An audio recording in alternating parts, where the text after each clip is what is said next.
Morning, everybody. So let's come back to our class today. For today's lecture, we're going to continue our journey on Flory-Huggins theory as well as Lattice theory to understand polymer mixing. Okay, so let's first do a quick review of what we talked about last week, and I'll answer any questions if any of you have.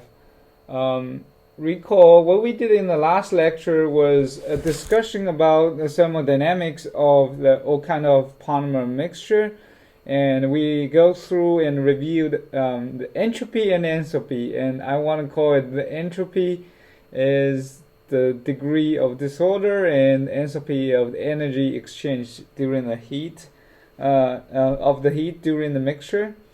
Okay, and a very important parameter that everybody needs to understand is what is the delta G, and that's the free energy of the system. And it's quite important to understand what is the delta G performs and how does it impact our mixing or not. And a very simple understanding is if your delta G is negative, your system will mix.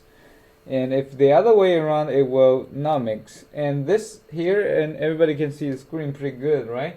So this is a good summary of what we did in terms of delta G with respect to enthalpy and entropy, okay?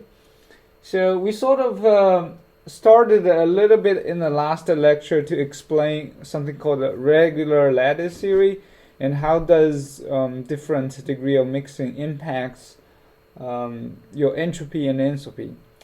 And I want to ask everybody a quick question. Before we let everybody go, we talked a little bit about entropy. And how does the entropy influence the mixing? I need a volunteer now. Anyone can give us an answer? Good morning, Dr. Gu. We talked about entropy yesterday. No, I think it was last week. And then, last weekend. We discussed that as we mix two or more together, it's going to increase. Yeah, perfect. I think, Brian, do you get something to add on? I was about to say that when we consider entropy when it comes to mixing, and we consider the total amount of conformations that a polymer can take in solution, we mix in the probabilities, and the more probability of, or rather, and the more types of conformations that a solution can take, the greater the entropy. Because the more possible conformations a polymer can take in solution, the greater the entropy of said polymer in solution. Yeah. Now, both of you are right in a sense that entropy will go up in terms of mixing. And in today's class, we're gonna go into a little detail to understand how we can use the lattice theory to understand how much entropy actually is increased. Because end of the day, you can see you have two competing factors, right? Delta G is not only dependent on the entropy, it needs to be considered and weighted between two parameters. What are those two? Entropy and enthalpy. It's like a fighting game, like UFC fight. So whoever is more powerful gonna dominate. If the enthalpy is huge compared to entropy, then your system mixing will be dominated by entropy. If the entropy is much bigger than the enthalpy, then it will behave the other way around. So it comes down to how these two compete with each other. And to understand how they would compete, then we need to study or understand how does one compare to the other. So in today's lecture, we're going to first understand how much entropy of mixing and how much enthalpy of mixing, so we can compare their exactly value, compare apple to apple, so we know if your system will be dominated by A or B. Okay, so let's get started. For that, let's go to where we left. So we're gonna do a little bit of recap about what is this regular solution theory. So this is a mean field approach. What a mean field is, you always consider the average of the system. So that's what the definition of the mean field is. So what does this model do, or what does this theory does for us is, it's a simplified theory which approximate the molecular origin of macroscopic of thermodynamic. Okay, so why it's simplified? Because in the model we assume there's only lattice, that we can put the different molecular inside the lattice, and the lattice has always the same volume. So that's why in the last lecture we draw different grids. Okay, so you can draw 3 by 4 boxes, and inside each box you're assuming whatever you're mixing will share the same volumes, like toluene, hexane. I want to use this example again. The toluene molecular and the hexane molecular is assumed to have the same equal volume as your lattice, so that you don't need to consider in terms of mixing what's the effect of volume change, right? Because in thermodynamics, volume change is a factor that you need to consider, and volume changes would impact your outcome of your entropy and enthalpy. So in this case, there is a couple more assumptions, so I also listed here. So the assumption 1 is that enthalpic and entropic portion of energy can be treated separated and can be additive. What this means is we're gonna develop a theory today to talk about how do we treat the entropy and how do we treat the enthalpy. And at the end of the day, we're just gonna compare them directly without worrying about if they're gonna have other additional influence with each other. And if they have some additional influence, they may not be a simple addition. And this approach is something familiar to everybody, because when we start from last lecture, we also did a similar approach where we use this type of work to show when we want to start discussion, we always start with something most simple, right? Okay, so now additional assumption is in the entropy, we basically assume this will be coming from the number of possible arrangement of the molecular. What does this mean? It's basically coming from the entropy discussion. The number of possible arrangement we're going to talk in much more detail, and how number of ways you can arrange the molecular inside these boxes will determine how much entropy you have. Okay, so the more randomness you can create inside this box, then which means you have more entropy. And what we also briefly discussed is if there's only one possible way to arrange. For example, if you have a pure toluene sitting in a 3 by 3 box where we discussed the last lecture, no matter how you put your toluene, the end product is always 9 box filled with 9 toluene molecular. Assuming all the toluene are exactly the same, though entropy is always going to be 0 in that case. Enthalpy, this is calculated in terms of exchange of energy among the molecular surface during the mixing. And what this means is we're going to talk about cohesive energy in this class, and I'll talk a little bit more detail about what this parameter is. Basically, it says when you evaporate the molecular, how much energy you need to take and pull away 2 molecular parts. So think about the water, you boiling them, and when they come from the liquid state to the gas states, what happens is basically you pull apart the molecular interaction between one water to another. And it turns out to be this parameter also is important in the mixing. And this parameter is in a sense that you will see in this lecture. We can discuss how does the toluene-toluene interaction and toluene-hexane interaction and the hexane-hexane interaction would impact the enthalpy of mixing. All right. So there's a few more minor assumptions. In the statistical thermodynamic is what we have talked about, and it is very possible to break the entropy systems into several components, and these are the components I listed.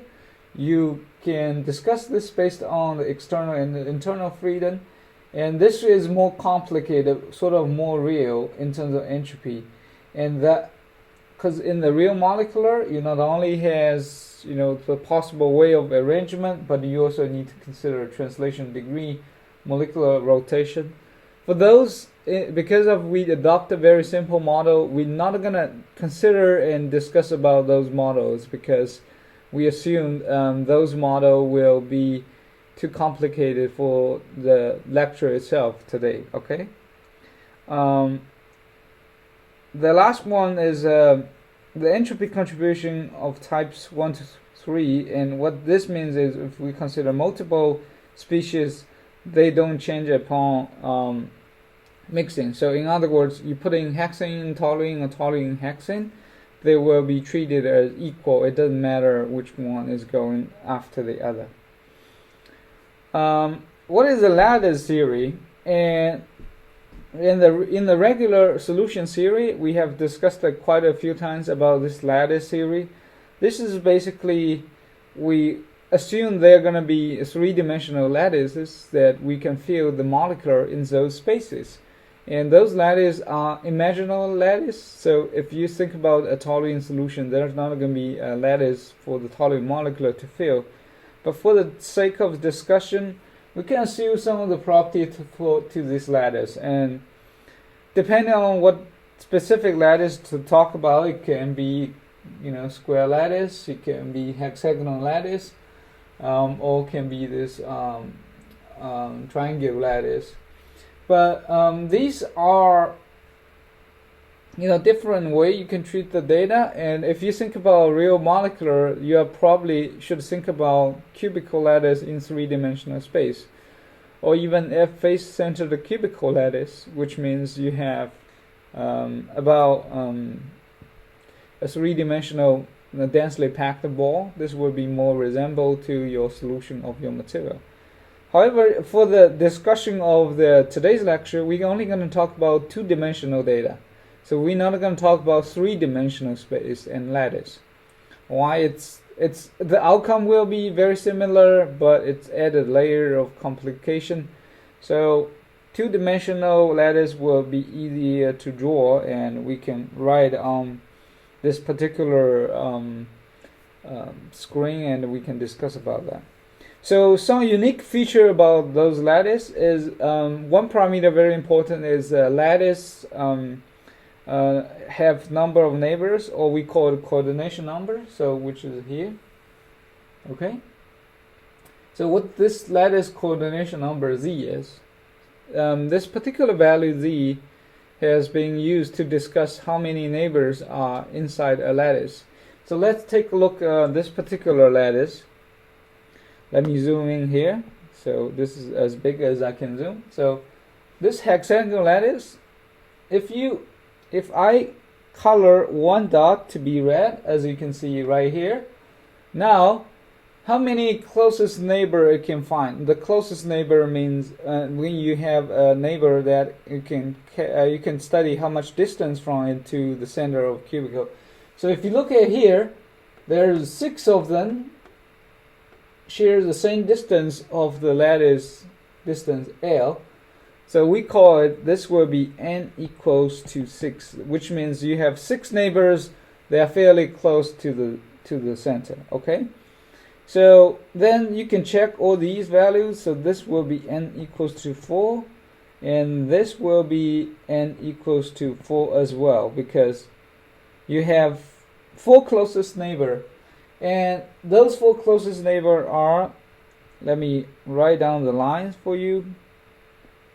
1, 2, 3, 4 lines, and those 4 lines corresponding to 4 different closest neighbor. Okay. So you now get a sense about what is this closest neighbor and why this matter. When we talked about the enthalpy, we will discuss how does this matters, because when you exchange moleculars, the contact between me, for example, I'm the molecular toluene, to a neighboring toluene, a hexane sitting here, will determine how much total energy of exchange in the system. Don't worry about now. We will talk about that in a bit more detail. So there is a couple minor assumptions. For some of this lattice we're going to talk about, we're going to use a square lattice. As I mentioned, this is going to be also be a two-dimensional lattice. So these two makes our discussion easy, and I can draw on the board and help everybody to visualize how does it look like. The size of the lattice will be just about the same volume as your molecule. So your toluene, hexane, we assume they just share the same volume as unit volume V0, for example, and lattice going to be happen to be the same size. Okay, so now you have learned about all these simplistic assumptions about lattice. So now let's start it and use the lattice, do some calculation, and help everybody to understand how we can use this lattice model to discuss about our entropy and enthalpy exchange. So in terms of entropy exchange, we can discuss about how does this will impact our molecular. Okay, so in this case what you see is already a laid out a lattice theory which has two kind of color of dots. One is in the white color, and there's going to be a molecular in it. We can assume, in this case, just for the simplicity of discussion, we can just assume white is toluene. So give you a better idea, we don't necessarily need to discuss white and and red. And again, you have hexane on the red color. So lattice theory would be means you have originally two lattice, which is lattice by 2 by 4 lattice. It's not a square, but it doesn't matter. The red lattice, which is hexane, you also have 2 by 4 lattice, and when you combine them, they would create a new larger lattice, which combines the total number of each lattice of individual molecular. So for individual molecular, we have a lattice on the left, a lattice on the right. So when we combine, we have total of 14 lattice, and this 14 lattice is shown here. Okay, and it will be many possibility how you can fill those 16 lattice total. There's many ways, right? You can put red here, white here. So one possible way what we have shown is given here. You can put it in red, white, red, white, red, red, white, red, white, and red, red, red, white, white, white, red, white, red. When you think they're indistinguishable, what does that mean is because each molecule are identical, you cannot tell this number 1 hexane differs with number 2 hexane. So in some combination, your this approach will be exactly the same as this approach. No matter you have number 3 here, you have number 2 here, it doesn't matter. So how many different ways to fill it will determine how much entropy you will get. And entropy of the system is given by this S is entropy, and entropy will determine by law in number of different states for the system. Number of different states is very straightforward. This is given by this omega value. This will tell you how much possible states. Okay, so we talked about in the last lecture how many possible states can be given by this particular equation. This is an arrow. I don't know why this cannot display. So it should be red. So can anybody give me an understanding what does this particular equation means to you? I blowed it up and it's right here. Any one of you have some knowledge about what is this factorial m? Let me first define what's m. M would be total number of lattice in box. So this would be 16 in this particular science case, okay? And M1 would be total number of white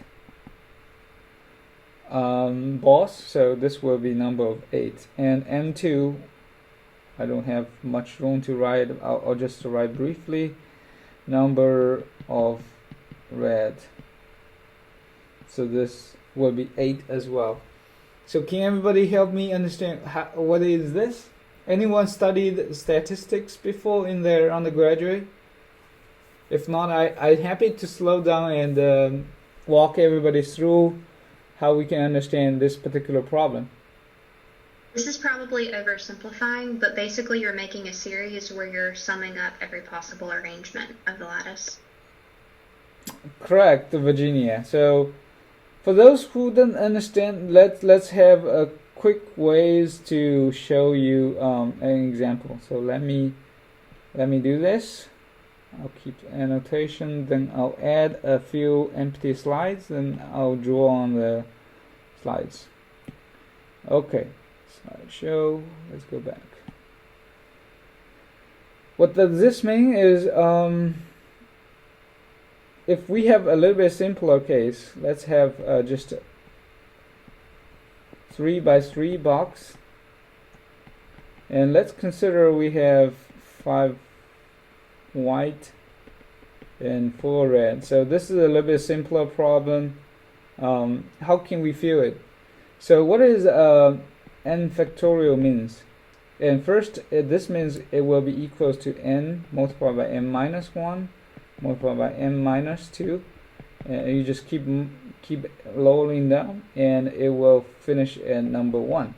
So let's take a 4 factorial. This will be multiplied 4, 3, 2, and 1. This will be 24. Okay, what does this mean? 24 means if I'm gonna place if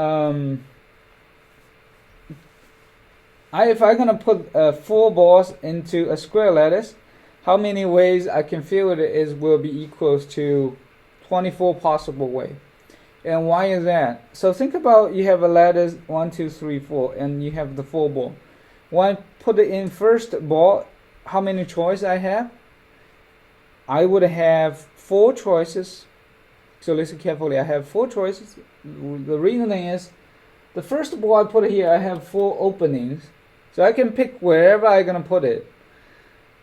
I can throw the ball in here or here or here or here. So I have gonna be 4 choices. Let's assume we're gonna fill it randomly at number 2. So when I put it as a second ball, this will be the ball number 1, or let's call it A.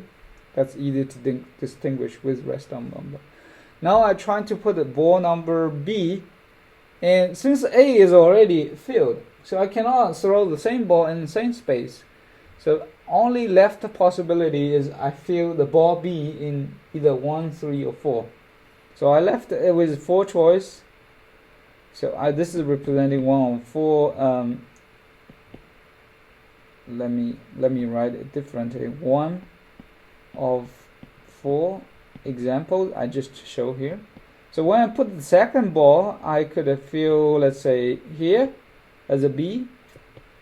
So I have 2 ball left, 2 ball filled. So if I put 2 more, I can either pick 1 or 3. So I only left with 2 choice. And if I fill this one, the last one has to go for number 3. So that's why in the first ball you have 4 choice, in the second you have 3, third you have 2, last one you have 1. So if I say those balls are distinguishable, then you have total of 24 different ways oriented it. Okay? Does this make it clear for how do we understand the factorial for everybody? If you have question now, for this one you should ask now, because the next few things we're going to do is all based on this understanding.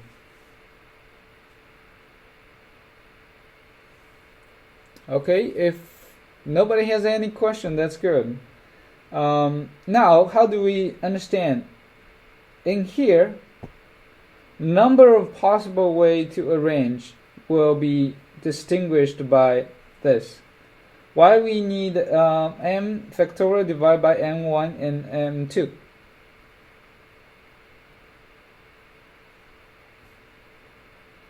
Can anybody? Because the total number of confirmations will be limited by the total number of confirmations of 1 and the total number of confirmations of 2. The product of the confirmations. Sort of, James. You got close, but not exactly on the point.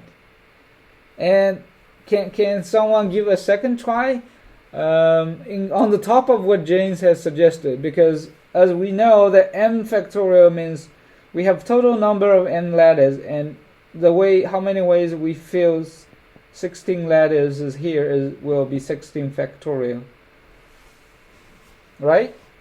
So in this particular case, but why we need to divide by 2a factorial multiplied by each other?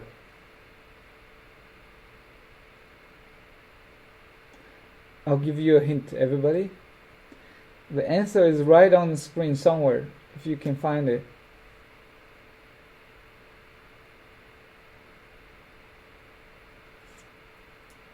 I don't remember how the math works out, but I'm pretty sure it's to account that all of the reds are indistinguishable and then all the whites are indistinguishable.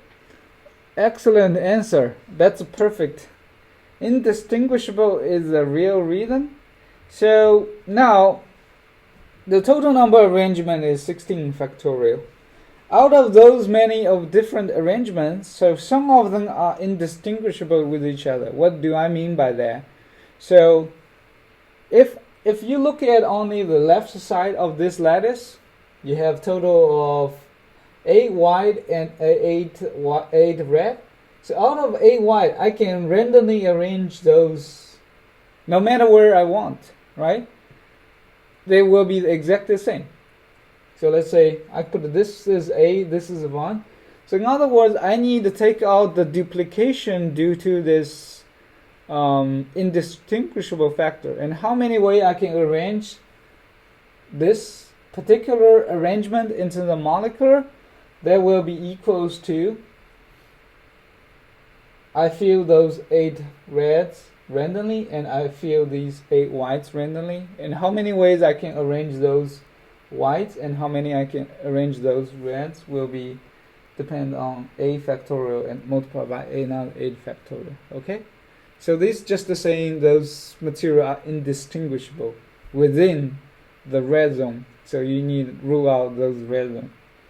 So this will give you omega, and that will give you the total number of ways you can arrange. And if you think about, now I flip this red and white, this will be a totally new arrangement. And that counted was an independent way your system can arrange itself. And this would impact our, what we call it as our, it's slipping out of my mind. It should be called our possible way of arrangement. Okay? So if you understand this, then all we need to do is to get entropy out of it. So don't worry about the math too much. I'll walk everybody through. What we are all doing here is only taking a K is a Boltzmann constant multiplied by number of different states. That will give you the entropy of the mixing. Okay, that will be the S.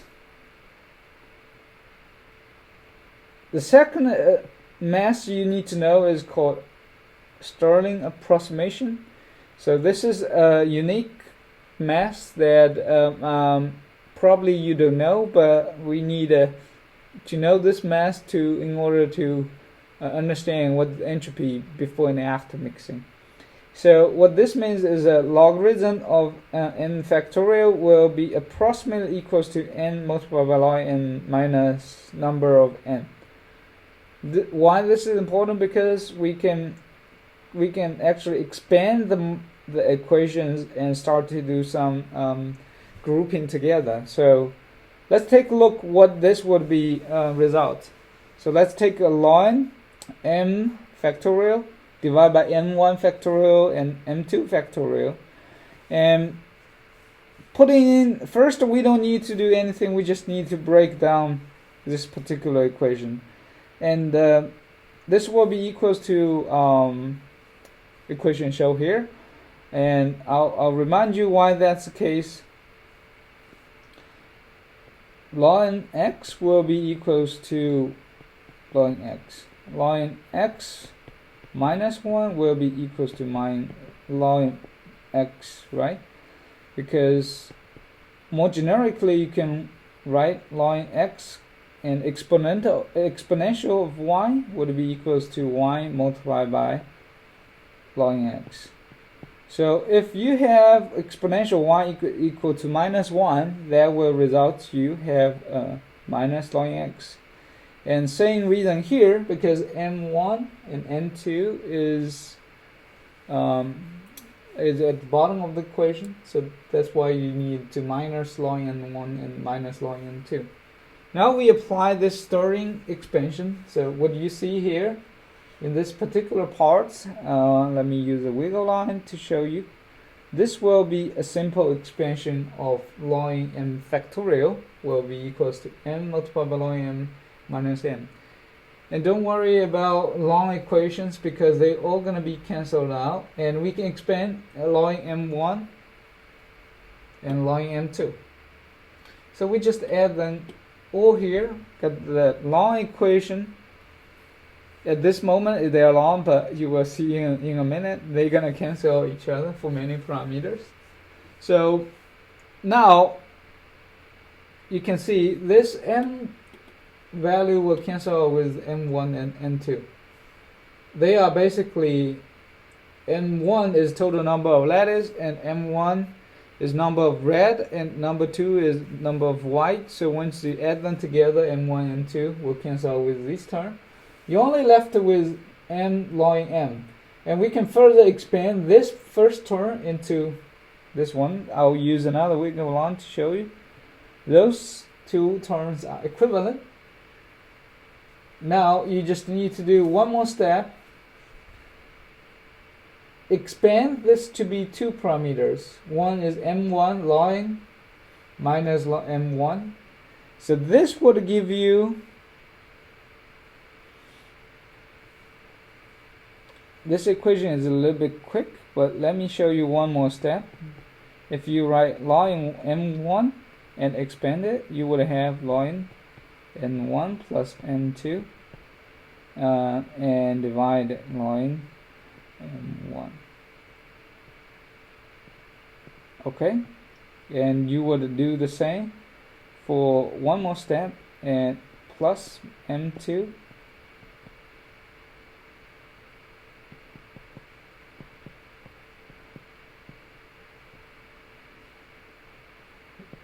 okay, it's a little bit cramped. And there's one more operation you need to know, and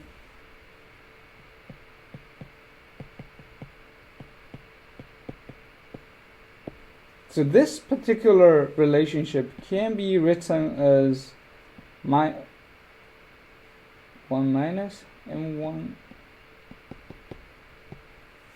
Okay, so this particular relation, why? Because you can generically write ln x minus ln y would be equals to ln x divided by y. This is the relationship. It's just the law fundamentals for line operation, and we can substitute this particular term. And if you look at here, this basically says this would be m1 plus m2 will be total number of lattice number. N1 will be the number of lattice 1. So this basically we can define a new term x1, which is shown here. x1, what is x1? x1 you can understand as volume fraction for the white ball. Why? This is number of lattice for the white ball. This is number of lattice for total number of balls. So if you add them together, is this just how many volume fraction you would have? In the case we can talk about in this problem, m1 is equal to 6, and 1 plus n2 is 16, so x1 is 0.5. And same for x2 in this particular case. But this is just a generic equation you can apply to any different molecular. So this will be the outcome, and probably very important equation for this whole lecture is where we sort of get closer what is entropy of mixing for two binary solvents. And this is a generic equation because look at here, we got M1 is a number of lattice for Y ball, and X1 is volume fraction for the Y ball, N2 is number of lattice for red ball, and X2 is volume fraction for the red ball. So degree of mixing in terms of entropy after we mix them will be equals to this particular equation. Kind of symmetric and nice at the end of the day. You see, it's very pleasing to see such physical meaning of this equation. And recall that in terms of mixing, what we also need to consider is before and after, right? So what about before mixing? And I sort of alluded in the last lecture, before the mixing, your entropy will be 0 because, no matter, there's only 8 lattice, there's only 8 Y ball, and all the Y ball are indistinguishable. So at the end of the day, you only have one way to fill it, and ln 1 will be equal to 0. That's why we got S1 will be equals to S2 will be 0. So total number of mixing in terms of entropy exchange will be final minus pure, which is final of solvent mixture, minus S1, S2. These two are both 0, so you ended up with entropy of mixing is given by above. So beautifully, you got now understand entropy of mixing in terms of lattice theory. So in this particular equation, it tells you how big number of entropy is, and you can actually put it in the real numbers in there. And for example, what we showed is we have 16 total lattice, 8 white, 8 black, then 8 white, 8 red. So you can put in, this will be number equals to 8, this will be ln 0.5, and you can plug in the values and really get, using the equation, there's Boltzmann Constant value, then you can get entropy of mixing in terms of solvents. You can get exactly value of it. It will be somewhere, you can get a unit out of it as well. It will be few joules or something like that, depending on how many molecular is there. So this is good because we took a first step and we have a way now to get what is the entropy value is.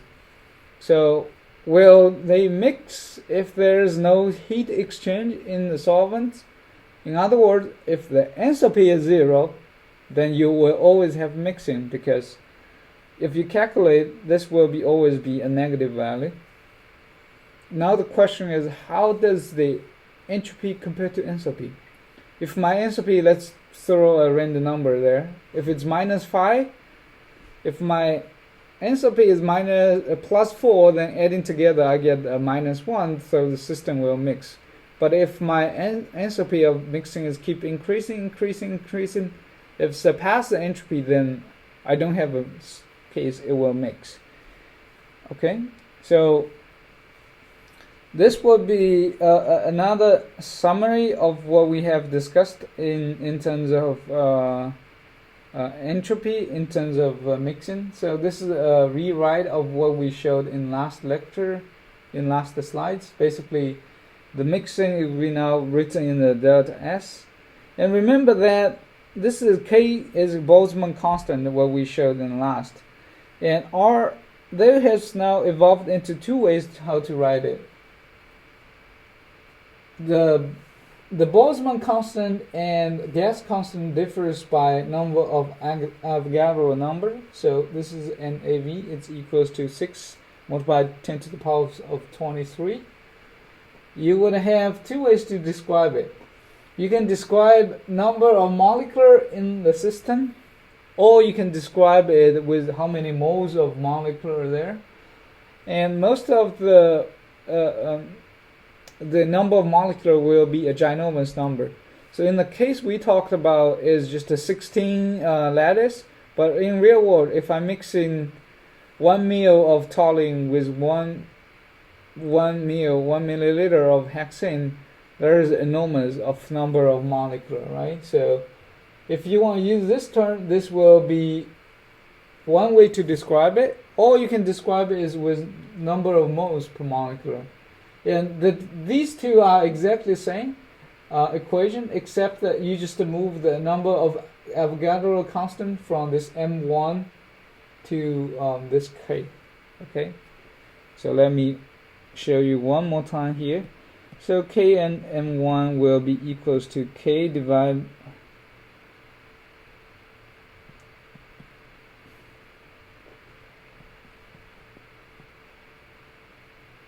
M1 divided by NA. So this is basically the same equation as here. We only created the two terms. They will be equals to each other. One is on the top, the other is on the bottom. So this will be the R term, and this will second half will be N1 term. Number of molecular divided by Avogadro number will be moles, and K multiplied by Na is the gas constant. So these two equations are equivalent, but depends on at which scenario you might use them differently. You will get this final mixing, and they are similar, but they are slightly different in terms of how you describe them. One is called delta S per lattice site, the other is delta S per moles of lattice site. So fundamentally there's no difference, but historically people want to talk about moles, so that way one mole is more easier to talk about hundreds of billions of molecular, right? Okay, so that's pretty much what we want to talk about in terms of entropy. But please remember the entropy effect is also influenced by the thermal energy. So your entropy is described by S multiplied by T, right? If you go back to the thermodynamics, delta G equals to delta H minus T multiplied by delta S. So your entropy is also dependent on the temperature. The higher the temperature, your entropy term will be, bigger. So we can get started a little bit on the enthalpy side. So we're going to spend next about 15 minutes to discuss. We understand everything about entropy. How about enthalpy differences in the mixing? So first, before we talk about enthalpy, we want to consider the intermolecular interaction. So if I'm the toluene, I'm the hexane, the interaction between toluene molecule will likely very different with hexane molecule, same with toluene and hexane. So how do we get this particular energy, and how do we determine it correctly is particular a question was discussing. Okay, so historically people have figured out a few ways to do it, and one of the way is through a standard parameter called cohesive energy density. Okay, so what this term is shown here, this basically in a simple language says is how much energy you need to pull two molecules from close contact to far away. And it may be very abstract, but in real world you actually has a way to achieve that. When the molecules are close in contact, and you can imagine they will be something like a liquid states. So if you have a toluene solution, inside the solution, these toluene molecules are fairly close to each other, right? So how do you pull them apart? The simple answer is to vaporize them. The heating energy the system takes in to vaporize the toluene from the liquid state to the gas state is the way to describe it. So why? Because in the gas state, you can effectively think those molecules are pulled so far away, there's no interaction between these two molecules. In this way, you can think about, all right, we got a final answer about what's going on in terms of this energy. And this interaction energy is basically shown in this cartoon here. we need to understand how much force of interaction is holding molecular in the liquid state together. And when you mix the toluene with the hexane, you're doing similar way, but you are now exchanging the toluene-toluene interaction to be toluene-hexane interaction. And we just need to do a little bit understanding about how to differentiate this. And there's many forces between molecular, and a lot of them are these dispersion forces. So what this means when there is molecular, when they're closer enough, you will have van der Waals force. You could have, if you have hydrogen, you have hydrogen bonds. All these are basically going to be discussed here. But the most fundamental way is dipole-dipole interaction, as well as which is Lennard-Jones interaction in this particular case. But for now, we're not going to go into detail to understand what exactly force is there. All we're going to do today is just assume this is going to be a force, and this force can be described universally by an interaction parameter. So we can just call it interaction parameter between molecular AA and BB and AB in this case. So in this particular slide, we just call it different interaction in terms of W11, W22, and W12. So first, what is interaction energy? So what this W12 means? So we're not going to discuss if there's what is specific dipole mole and what is specific molecular interaction into the hydrogen bonding. We just say, I don't want to know detail, but how about I just ascribe a very simple term called interaction energy. And this is given by W11. W11 means interaction between one molecule, which is Y ball. Again, we can use the same imagination, saying this will be toluene, hexane interaction. But once you mix it, you're going to create a new ways to interact, which will be W12, which is interaction between the toluene and the hexane. Of course, in the mixed state, you will also have the chances for molecular AA to be interacting with each other. So in the mixed toluene and hexane, you actually have three forces going around in the system. This will be toluene, hexane, and toluene. And how do we understand the in this particular question about enthalpy? Is all we need to do to understand the enthalpy is just to count how many pairs of interaction that your molecular need to go through. Okay, so in terms of lattice, we talked about in just a minute ago. So whenever you have a molecular is neighboring something, either it's same molecular or different molecular, we ascribe a force parameter in it. And how do we ascribe it? Just to say, whenever I see a molecular of whatever kind, we say there is an interaction of W11. For example, if I am surrounded by three of other people, randomly we can say our department head Derek. So we're gonna have a certain interaction between me and Derek. And if I have another of replicate of myself, I just count how many neighbors. Because the force is usually short-ranged, so we don't need to consider any long-range interaction. In other words, this goes back to the nearest number of neighbors in terms of lattice. I want to go back to the lattice we show here. In this case, it's a square lattice, so we're only going to consider the nearest one. So let's take this one as example, number 7. Okay, particular number 7. For this lucky 7, what's the nearest neighbor? How many of them? This question is easy, right? We're only going to count the closest neighbor, okay? Not a neighbor that's a little bit far away. And there is a total of 4 close neighbors. They're going to be neighbor 1 on the top, neighbor 2 on the bottom, neighbor 3 on the left, and neighbor 4 on the right. And they all share the same lattice distance, which we can ascribe this will be distance L. How about this bond number 5 and 2? And their distance is going to be longer than 3 and 7 in this particular case. If you look at here, this will be the root 2 of normal distance. Because the force interaction, these dipole-dipole interaction is highly dependent on distance. If your distance is longer, we assume it will be negligible. So that simplifies the problem. We only need to consider the closest neighbor.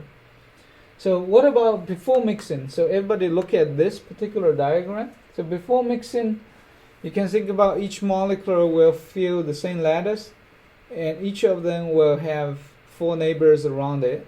And so this is too small a sample. If you think about there is more than those, they will take this, for example, 16, then each of them will have 4. Okay? Then you will take number of closest neighbor. I would have defined by lattice parameter z or m, what we talked about here, in terms of m. So if you have 6 closest neighbor, then you will have 6 times number of single pair interaction, which will be defined as toluene-toluene interaction, or W11. So now, how about before mixing? Before mixing, we have always a pure toluene, a pure hexane. So this interaction is simple. Before mixing, in case 1, let's assume this is toluene, just to help everybody to understand. This will be hexane. The interaction is defined as W11, red interaction, or toluene-toluene interaction. And this will be defined as Z is total number of the molecule in the system. If I have hundreds of those, how many pair we can pick in the total of interaction? This will be number of those molecules, how many neighbors it can find, which is defined by M1. In the lattice, we're going to talk about M1 would be equals to 4, and how many forces between each pair will be W11. And at the end of the day, we need to divide by 2, because me as a molecule A interacting with B is same as B interacting A in the system. So effectively, we duplicate the counting twice. So the same interaction, using this simple equation, we actually counted twice. So that's why we need to divide this particular factor of 2, so that we can rule out this total interaction. So now, H1 is the enthalpy of the toluene before we mixed it with hexane. Okay, and the same applies to the hexane. This will be defined as Z as number of neighbor, N2 will be number of hexane molecule in mixing, and divide by 2, and W22. And how about what is after mixing? So I think we have probably 10 more minutes. We can finish what the discussion about what is after mixing. So this will be interesting question. So can anyone give me some thoughts about what you think, how we can count the number of contacts in after mixing, and how many different pairs we would have? It's a bit complicated, right? Since if we consider a lattice made of toluene and hexane, there's opportunity that, let's go back to the nice figure. There's opportunity that, for example, this is number 1. There is possibility it will go through the pair of interacting with 1-2 interaction as well as 2-2 interaction, Y-Y interaction, right? And Y1. You can also see there's red interaction, which is defined as 1-1. So it's rather complicated in after mix state. So we need to consider quite simple case is, if I'm the Y molecule in the system, imagine I'm this particular one. What is the chances of I interacting with species of myself, which means I touching toluene next to me, or touching hexane next to me, right? This will be the ultimate answer to understand what the enthalpy in the mixing state. this is actually an interesting question.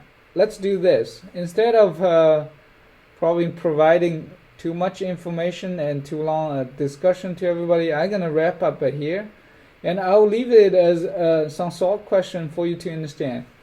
Because in this lecture, we understand delta G will be equals to delta H minus T delta S. We have studied what is entropy of mixing, right? This will be equals to delta S will be K ln N1 ln phi 1, or in this textbook, sorry, let me write the same symbol. So N2 ln X2. We understand the entropy, and we know there is temperature turn, and we know delta H, we are pretty close, so we just need to understand H after mix minus H before mix, right? So what is after mix is not clear. What is before mix we already did and show in this equation. So I want everybody to go home to think about what it would be the energy of after mixing. I can give you a hint. You just need to think again the possibility. How many of me sitting inside the ocean of mixing? How many of red sitting in the red-white mixing, right? So if I have only one white sitting in tons of red, so the chances of you having white-white interaction is low. So I'll leave that as a question for everybody to think about it, and we will come back. Once we address that question, we actually would be able to get the regular lattice theory for mixing, and this will be very powerful, as we will talk in the next lecture. Once you figure out delta H, we can calculate delta G, and with delta G we can do many cool things. And for example, one thing we're going to discuss is the phase diagram. And phase diagram, what the phase diagram is, when I start my job as a processing engineer, my manager gonna ask me to mix water and oil for my job. I'll tell him that does not work because I have a phase diagram, and you see this is not gonna work because the Flory-Huggins theory tell me this is disobey the second law of thermodynamics. You'd better go back and give me a new project. And this is what we're going to do in the next lecture. We're going to wrap up the regular lattice theory. We're going to talk about Flory-Huggins theory. So please continue to read the textbook in polymer chemistry. And I'll start to assign homework starting this Thursday. When we finish the Flory-Huggins theory, I think it's a good time point for us to go through some of the homework. And any question for today's lecture? Could you go back to a previous slide? I had trouble understanding the equation you wrote down. The equation I wrote down? Okay, sure. Like that one.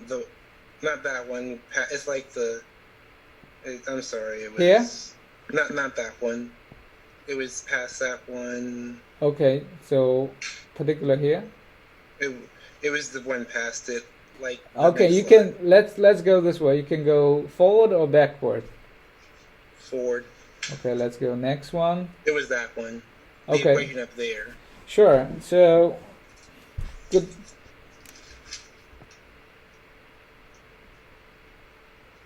So, particularly, there's two ways you can describe the same parameter. So, Boltzmann Constant K multiplied by number of molecular is one way we can describe. So, we can rearrange a little bit as multiplied by 1. You won't change any equation, right? So we can further expand 1 as n number of Avogadro constant divided by itself. You're neither going to change the content of it. Now we just need to rearrange a little bit. So we break it down into two parts. First parts will be, we are mating those two together. So the second we're going to put it in m1 divided by number of Avogadro constant. The reason of we doing it is just in order not to talk about billions of molecular internal mixing, because that in reality you're mixing 1 mole of toluene and hexane. There's a lot of molecules we can talk about a mole, and this is defined as a gas constant. R is a gas constant. You can look at thermodynamic books, and Avogadro constant and gas constant are very widely used. So we can describe the same phenomena using the N1. Number of molecular, total number divided by Avogadro constant will give you how many moles of your molecule. Okay? So in other words, the K, sorry, my hand is touching the screen, Kn1 divided by will be equals to R multiplied by N1. Okay, Brian? Okay. Yes, sir. Okay, any other questions? Again, I know some of you asked me if I could record it before the class. I think there will be quite some duplication work. However, since I already recorded the lecture last day, if you want to have a little bit head start or review it, feel free to watch what we recorded in last year. And I'll always leave some question at the end for the QA. And if you have question for either in class or whatever we did in last year, I'm happy to answer. Okay. Any more questions regarding what is entropy and enthalpy contribution in the mixing?